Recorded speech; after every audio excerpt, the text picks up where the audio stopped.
Здравейте хора, днес ще играем с моята най-добра братовчетка, която общо се казва Рая. И тя иска да ви предприветства от телефона. Добре, аз просто извънах на Viber, защото ние сме в различни градове. И ела в моята къща за малко да го покажем това с каралнята на хората. Да, хайде. Взимам прането, слагам го в пералнята и хора, пералнята мисли братовче. Чакай, дай пак. Да, моята пералня ме мисли за дреха. Сега чакайте тя да ме просто... Вземи тук дрехите и сега ще го направим. Чакай, сега ще сложи това. Давай. Елатка. Чакай, трябва да стана срещу теб. Взимаме дрехите, дами и господа, взимаме ги и ги слагаме в пералнята. Пералнята се затваря и почва да пере. Тази пералня ме намисли за дреха и аз почвам да се пера без дрехи. И после, когато се изпера, излизат мехурчета. Това е странно.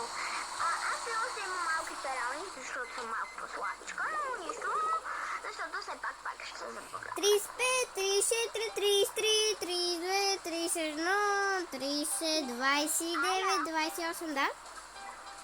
Ти може да излезеш от пералнята. Аз не искам. Искам да се пера. То все още има балончета. Хора, после ще ви покажем нещо, като Ая ме следва, защото и тя не го знае, така че ще дойдете с мен и ще ви го покажа, ако вие играете перални. Този клип е специален, който е на български, за да всички хора да знаят. И този клип... Ела тук. И този клип общо показва в и тази игра Roblox перални тайни, които хората още не са ги разгадали. Първата тайна беше, че голямата пералня може да те намисли на дреха. Това вече е намислено. Втората тайна вече идваме тук. Зад това нещо има едно много интересно нещо. Сега само дойдем ето тук и тадам! Това е скришният магазин, който когато се отваря портала, ние го виждаме. Общо ние може да дойдем и тук без по този портал. И тук има такива зелени чертички, които общо дават неща.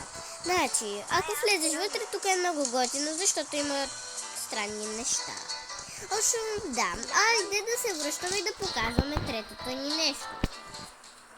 Ние по принцип тук ще играем. Ая, тук се вижда водата от пералнята ти. Да, верно видях.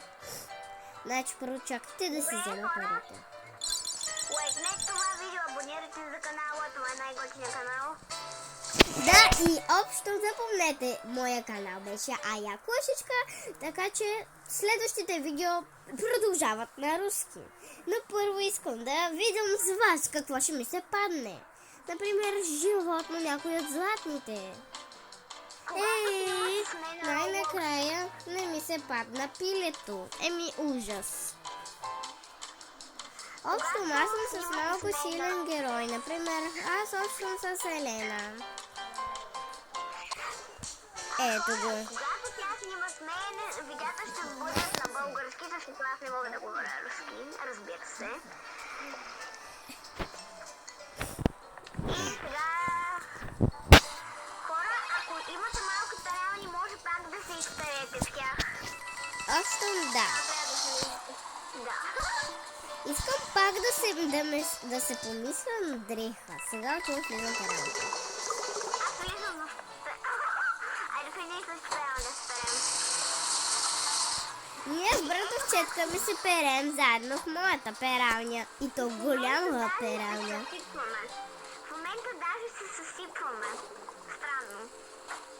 И аз сега 3-2-1 ще изляза. Бай-бай, дреха. Тя голяма пералня да се отвори без балонче. Ние сега събираме доста пари за моята друга огромност пералня. Значи, общо да питам, че е най-важното, което искам да го кажа за винаги и да се помня.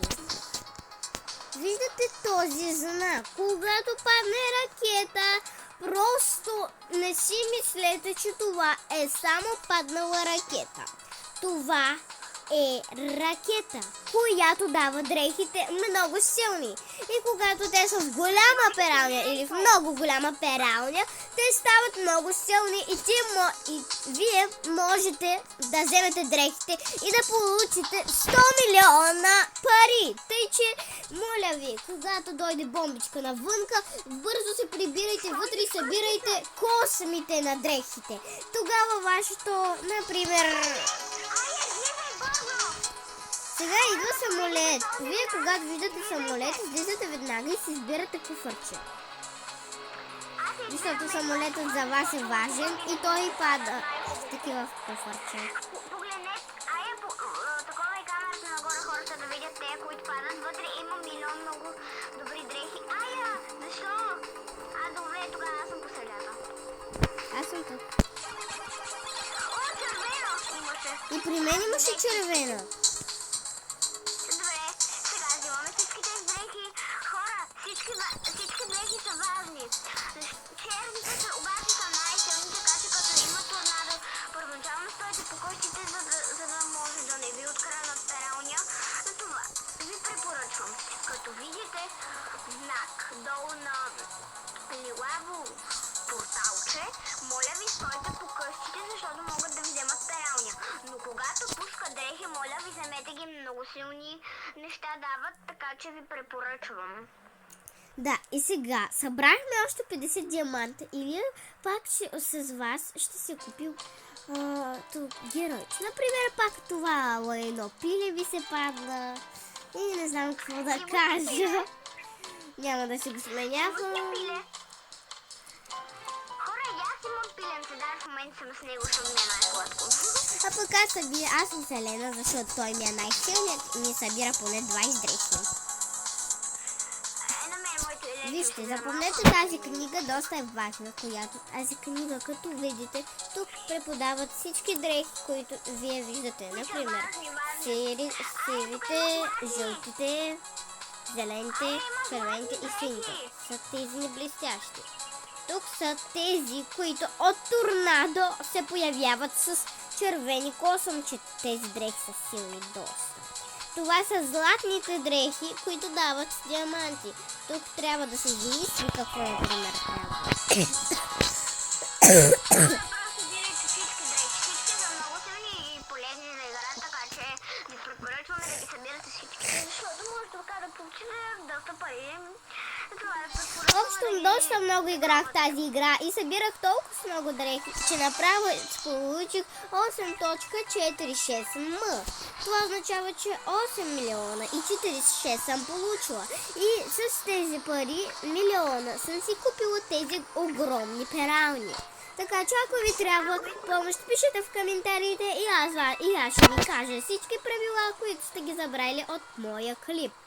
Така, чао на всички, до нови срещи! Запомнете да не забравяйте Ая кошечка!